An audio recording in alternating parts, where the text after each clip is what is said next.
You know, you probably think early season hunting is easy because it's not cold.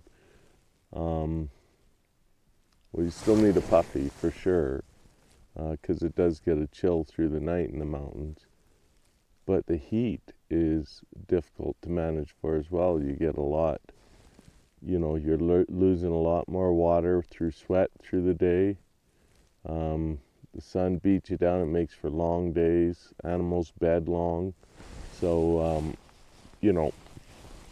if I have my choice between early season and late season, I choose late season all day because you get 8.5 hours of full intense deer movement throughout the day.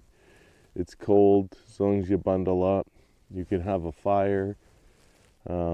Right now you can't have a fire, so if it was a rainy weekend, you can get into rainy weekends where you can't have a fire. So, but early, it's fun. You just can't help but get out here, right? It just feels good to be out here disconnecting. I've had a lot going on in my life, and I've really needed to get out in the mountains.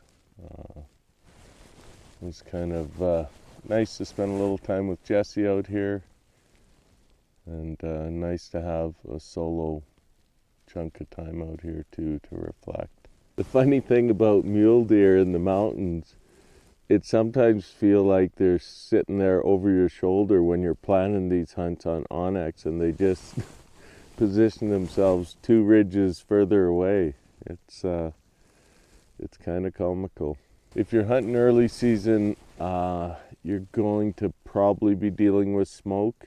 I can't remember the last season where early season didn't have a lot of smoke in the hills.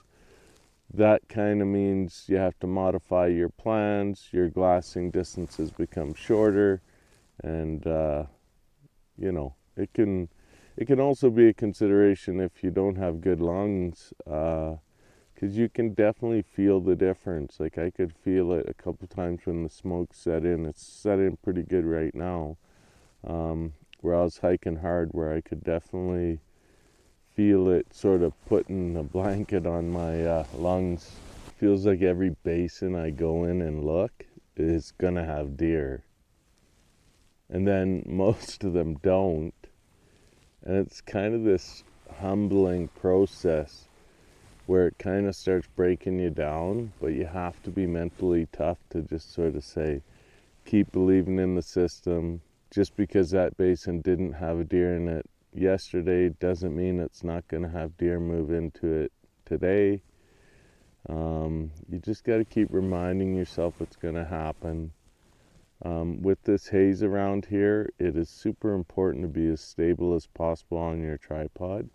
Glassing in some of these burns, the deer are extremely difficult to see. So I've been mainly glassing off my trekking pole. I just used my trekking pole. Well, I didn't have this set up here for that, but I was just glassing with it down there. But so I just used my trekking pole, dig it in a little bit, and then the perfect setup is trekking pole. Oh, my bino's near. Yeah. The perfect setup outside of the tripod. The tripod's the best, but for an on-the-go and really good solution, elbows on your knees, trekking pole set at the correct height, and it allows you to actually just pause the glass and look for that movement. Then move the glass a little bit. Stop. And you can stop for, like, you want to think about it like up to a minute. Like if you're constantly in movement, it seems like you're really doing a good job. But if you don't stop for 30 seconds, a minute, 2 minutes sometimes, if you're glassing far away, then you're going to be missing deer. Because when you're stable and these deer are feeding, they're moving all the time, you're looking for that movement. They're very difficult to see. even early season, like right now, out of the 15 deer I seen, there was 0 that had their orange coats on. They've already grayed out. You know, they might have slightly brighter brown color, but not that vibrant summer orange where they just pop. Then you can pick them up really easily. But unfortunately, that's never in hunting season. I do love being out here.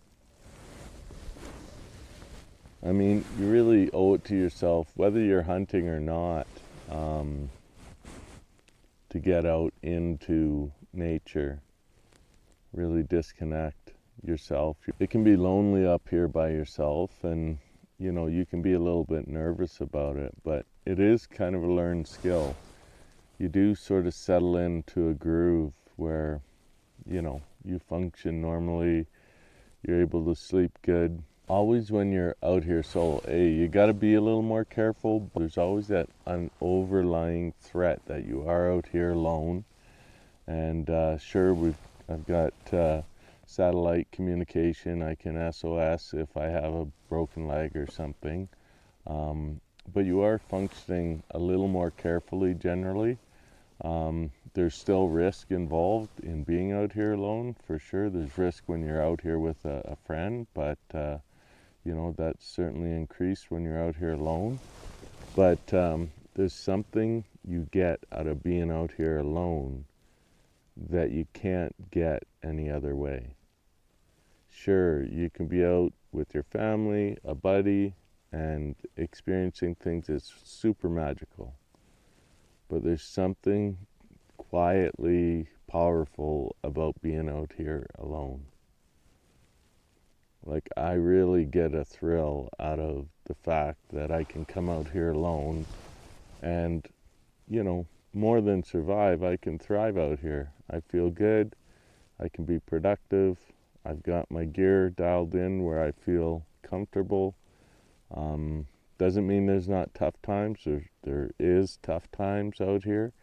There's always sort of, like, for example, yesterday Jesse packs out, his grandma's not feeling well, and all of a sudden a marten or fisher or something dug the keys that I'd stashed under the log for my truck out and stole them. They're gone. Jesse spent 2 hours searching for them. You know, those challenges are, you know, usually going to take you off the mountain. But it just didn't make sense for me to leave because Jesse had to e-bike 15 kilometers to get back to the main road to be able to get his truck to go back to town. Well, hiking 6K off this mountain and 15K out of here, it would have been a useless thing to do when ultimately I needed someone to bring me my keys, which is John, is meeting Jesse, and Jesse's going to bring my keys back in. So when I hike out the 6 kilometers today, I'm going to meet Jesse at the truck and I'll have my keys and unlock. And I got to hunt last night and I hunt this morning. I've been glassing all morning. Now I'm having coffee. I'm going to have my oatmeal. And then I'm going to go hunt some more. And then I'm going to hike out of here in 2 or 3 hours. So, yeah. But it seems like when you're in the mountains alone, there's always a pull, like a reason to go home, a reason to quit. You know, comfort's calling. But eventually you get to this place where you don't want it to end, so you hang on to the mountains. You fight those urges to tap out. You check the next basin. So, you know, it's still hard, and I don't think it ever gets like fully easy where you're never sort of balancing, you know, the other things you could be doing. Oh, if I get back, if I don't bother hunting on Sunday and just get back early, I got the whole afternoon back at home to do whatever, do something, fix something, do something. And but then when you leave like that, there's this thing in the back of your head that's just really pulling at you, that you're not hunting as hard as you could be.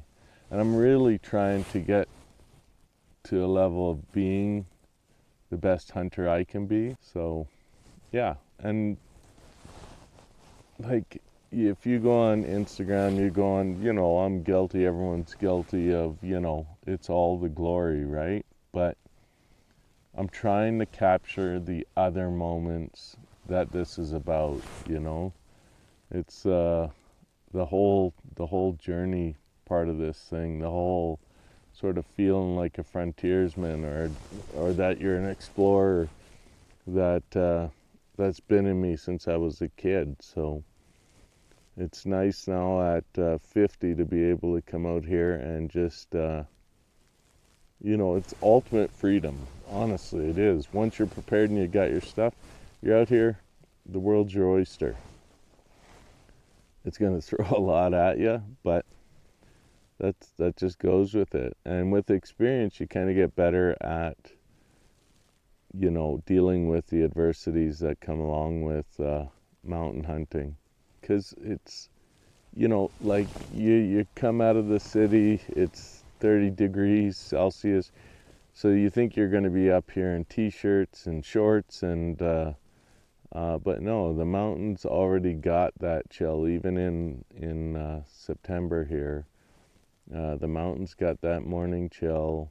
I slept in my puffy last night. This is a month ahead of where the world is down below. So, and frankly, the closer it gets to cold conditions, the happier I become. I'm up here today in September, and I'm still thinking about November. It's a complicated thing, when you, as a, really devoted mule deer hunter. I think ultimately mule deer is unquestionably my favorite animal to hunt. It's so bad because I'm up here and there's a nice big wide buck. He's 28 to 30 inches wide, 5x3, beautiful buck. If I punch a tag on that buck, I'm going to be super happy, super thrilled, grateful. But what it takes away from me are those cold November hunts that I love so much for myself. But what it gives me is then the opportunity to help friends and family get bucks at that time of the year, and then I could focus more on filming.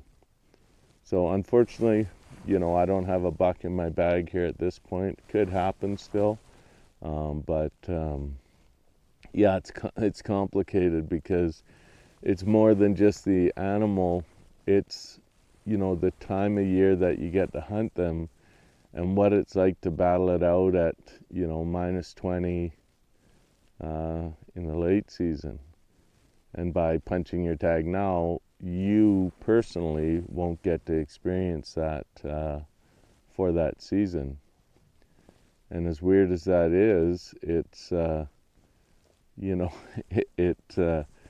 kind of makes you picky, I guess. It makes you picky. You're certainly we had that small 4-point right off the bat there on the first morning. We could have easily got in and harvested that buck, but there's just no way that with this much season in front of a guy that you're going to take that small 4-point. Now, if I had my son Hunter here, that would be a prime opportunity for him to, try and get in and get his first buck. That would be amazing. That would be a harvest situation. But when you love spending time in the mountains like I do, it's okay if it takes a while and you let a few bucks go by. It doesn't have to be this crazy giant, but he's got to be cool, and it's sort of got to be the whole moment's got to be right kind of thing. So I love these guys too much to just take down the first buck that I see that happens to be legal.